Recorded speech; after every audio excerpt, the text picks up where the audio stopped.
Society में जो कुछ गलत हो रहा है वो तो हमें नजर आता है, जो अच्छा हो रहा है वो हमें नजर नहीं आता। मीडिया ने ऐसी कंडीशनिंग कर दी है, इतना नेगेटिव नेगेटिव नेगेटिव दिखा करके सबके लोगों में दिमाग में ऐसा कुछ बिठा दिया है कि सब कुछ ही गलत हो रहा है।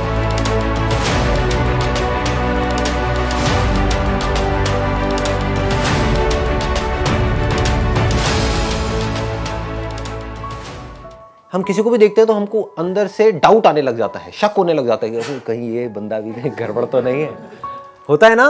हाँ, हमारा दिमाग हमेशा नेगेटिव चीज की तरफ ही जाएगा। कोई अच्छा इंसान भी आएगा तो वो भी हमें बुरा ही लग रहा होगा, जबकि अगर रियलिटी जो है वो उससे बहुत अलग है। आप एक्चुअल में आंख खोल करके इस दुनिया को देखोगे, मीडिया की नजर से नहीं, उस कंडीशनिंग से नहीं जैसा कि मीडिया ने हमारे माइंड को कंडीशन कर दिया, बल्कि एक्चुअल में लोगों को देखोगे, ध्यान से देखो कभी बैठ करके, आपको भोलापन नजर आएगा, इनोसेंस नजर आएगी। हर आदमी अंदर से कहीं ना कहीं से डरा हुआ है, हर आदमी खुश होना चाहता है। आपसे बिल्कुल भी अलग नहीं है, मेरे से बिल्कुल भी अलग नहीं है। हर आदमी अपने अपने तरीके से, तरीके अलग अलग हैं हर एक के, बट खुश होने की कोशिश कर रहा है, खुश रहने की कोशिश कर रहा है। उसमें से कुछ लोग हैं जो अपने सर्कमस्टेंसेस की वजह से बेचारे बहुत ज्यादा दुखी हैं, जिस वजह से वो और लोगों को दुख दे रहे हैं। ऐसा नहीं उनको मजा आ रहा है दुख देने में। आप किसी जेल में भी जाओगे तो वहां पर भी जाकर के आप जब लोगों से बात करोगे तो कोई खुश नहीं होता ये सब करके, क्राइम करके। उनको भी रिग्रेट होता है, उनके अंदर भी दिल है। देखो, सब अपनी अपनी सिचुएशंस में उलझे हुए हैं, वहां से निकलने की कोशिश कर रहे हैं, सब अपनी अपनी प्रॉब्लम्स को रिजॉल्व करने की कोशिश कर रहे हैं, सब भोले वाले हैं। कोई भी बुरा नहीं है। ये हमारी जो थिंकिंग है ना वो बुरी है। कभी आराम से रुक करके आपके घर में जो भी इंसान है, जिसको भी आप प्यार करते हो, मदर है, फादर है, वाइफ है, बच्चे हैं, उनको हक करो। देखो कैसी वाइब्स आएंगी अंदर से, कैसी फीलिंग आएगी। सबसे पहले तो इस इल्यूजन को हमको हटाना है कि जब ये दुनिया परफेक्ट हो जाएगी तो मैं खुश होऊंगा, या जब ये दुनिया ठीक हो जाएगी तब मैं खुश होऊंगा। वो कभी नहीं होगा। तो आपका ये जो उम्मीद है वो तो मैंने तोड़ दी। तो आप खुश कैसे हो गए? ये दुनिया जैसी थी वैसी ही है, वैसी ही रहने वाली है। पहले तो इसको अपने दिमाग में हमको अच्छे तरीके से बिठाना है। इस दुनिया में पहले भी कुछ अच्छे लोग थे, कुछ बुरे लोग थे, आज भी कुछ अच्छे लोग हैं, कुछ बुरे लोग हैं, कल भी कुछ अच्छे लोग होंगे, कुछ बुरे लोग होंगे। और हमेशा याद रखना है, इस दुनिया में अच्छाई बुराई से बहुत ज्यादा है। अगर ऐसा नहीं होता तो आप लोग अभी जिंदा नहीं होते, हम लोग अभी जिंदा नहीं होते। हम सुसाइड कर चुके होते या फिर हमको कोई मार दिया होता किसी ना किसी ने। तो कहीं ना कहीं कुछ अच्छा हो रहा है, कुछ लोग हैं जो अपना काम अच्छे से कर रहे हैं। जैसे ही हमारे दिमाग में इस तरह की चीजें आती हैं तो अब हमको अच्छाई दिखनी शुरू हो जाती है। नहीं तो हमको सब जगह सिर्फ बुराई दिखेगी। जितना आप बुराई देखोगे उतना ही दुखी होगे, जितना आप दुखी होगे दुनिया को उतना ही दुखी करोगे, और फिर उस दुख के एक्सक्यूजेस दोगे कि मैं ना इस वजह से दुखी हूं क्योंकि मेरी तो प्रॉब्लम ही ऐसी है, मेरी तो लाइफ ही ऐसी है। आपको पता नहीं है, आपको पता नहीं है मेरी लाइफ की सिचुएशन क्या है। हर आदमी अपने आप को दुखियारा दिखाने में लगा हुआ है। उसको पता नहीं क्या मजा आ रहा है अपने आप को दुखियारा दिखाने में। मैं आपको ऑनेस्टली बता रहा हूं, अगर मैं अभी आपको अपनी लाइफ की प्रॉब्लम्स बताने लग जाऊं, जिस लेवल की प्रॉब्लम्स हैं, आपके पैरों के नीचे जमीन निकल जाएगी। लेकिन वो बताने से होगा क्या? तो जितना आप दुखी हो और अपने दुख के बारे में बात करोगे या औरों के दुख के बारे में सुनोगे, आपका दुख उतना ही बढ़ेगा, आपको दुख उतना ही और दिखेगा, अपनी लाइफ में भी, औरों की लाइफ में भी। आप जितना कमियों को देखोगे उतनी कमियां आपको दिखेंगी। अपने बच्चों में सिर्फ कमियां नजर आएंगी। ऐसा क्यों हो रहा है और इसका सोल्यूशन क्या है? We should always focus on solution. हमेशा याद रखो, never make anything a theoretical concept. मतलब जो मैं कह रहा हूं उसको थियोरेटिकली मत समझो। हमेशा बार बार ये सोचो कि जो मैं बात बोल रहा हूं उसको जिंदगी में कैसे उतारा जा सकता है। ये श्योरिटी है मेरी तरफ से। आप देख सकते हो मेरी आंखों में कि मैं जो बोल रहा हूं वो पहले कर रहा हूं, अपनी जिंदगी में उतार लिया है पूरी तरह से, फिर बोल रहा हूं। बहुत ज्यादा खुश हूं, इतना खुश जिसकी कोई हद नहीं है। खुशी से अंदर से झूम रहा हूं। पूरी तरह से दिखा नहीं सकता आप लोगों को खुशी, क्योंकि आप कहोगे पागल हो गया। मतलब अंदर से नाच रहा हूं, इतना खुश हूं। ऐसा नहीं है मेरी लाइफ में प्रॉब्लम्स नहीं है, बहुत प्रॉब्लम्स है, फिर भी बहुत खुश हूं। अब ये कैसे हो? That is a question. देखो क्या होता है कि हमारे पास दो तरीके हैं जीने के। एक है कि आप अपने आप को इस पूरी दुनिया से अलग समझो।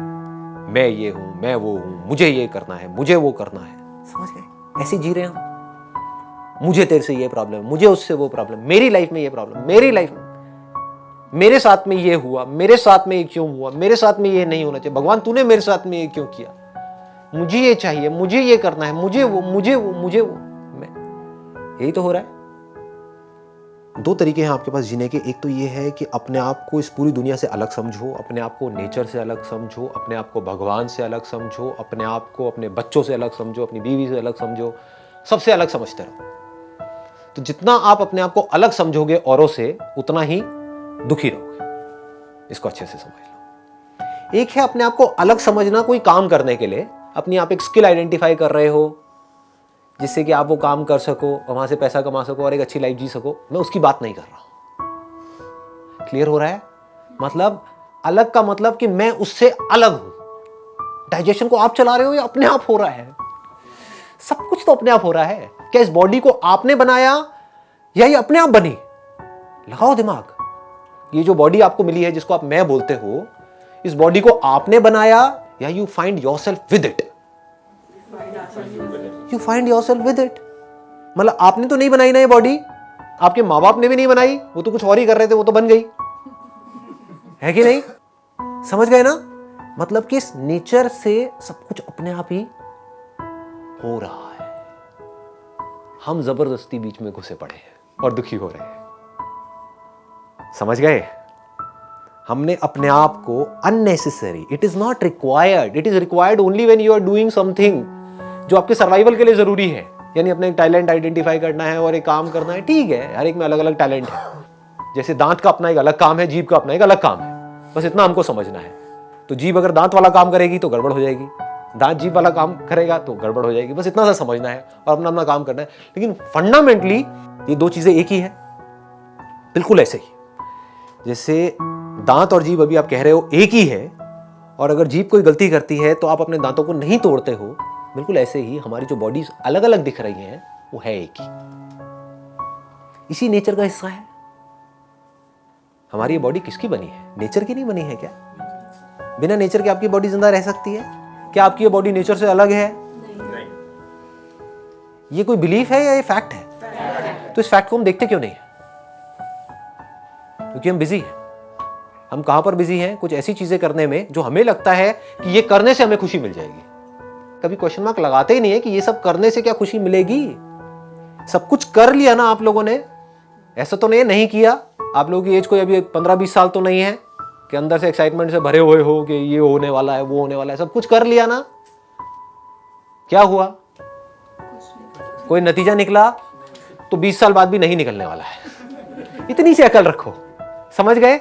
जिस तरह से अभी तक चलते आए हो लाइफ में, आपकी एज है किसी की 30 साल 40 साल, 30 से 40 के बीच में हो सारे के सारे, तो अगर 40 साल में सोल्यूशन नहीं निकला है तो अगले 40 में भी नहीं निकलने वाला है। बल्कि अगले 40 साल इस 40 साल से बुरे ही होने वाले हैं हेल्थ वाइज, अगर आप देखोगे तो। कोई डाउट तो नहीं है? बुढ़ापे में प्रॉब्लम बढ़ेगी। हाँ, तो अब है कि करें क्या? What is a solution, right, of this particular thing? Fact को देखो, रियलिटी को देखो। जैसा ये सोसाइटी जी रही है, जैसा सोच रही है, जरूरी नहीं है वो सच हो। सच को देखो। सच ये है कि हम नेचर के साथ में जुड़े हुए हैं, हम कनेक्टेड हैं। जो पेड़ पौधे हैं हम उनके साथ में कनेक्टेड हैं। हम लोग नेचर के बने हुए हैं, और आप नेचर से जितना ज्यादा कनेक्ट होते चले जाओगे उतना ही आप अच्छा फील करोगे। आज जो हम बुरा फील कर रहे हैं उसमें एक बहुत बड़ा रीजन ये भी है, बहुत बड़ा क्या बल्कि सबसे बड़ा रीजन यही है कि हम नेचर से डिस्कनेक्ट हो गए। नेचर से बहुत दूर है। नेचर से कनेक्ट हो जाओ।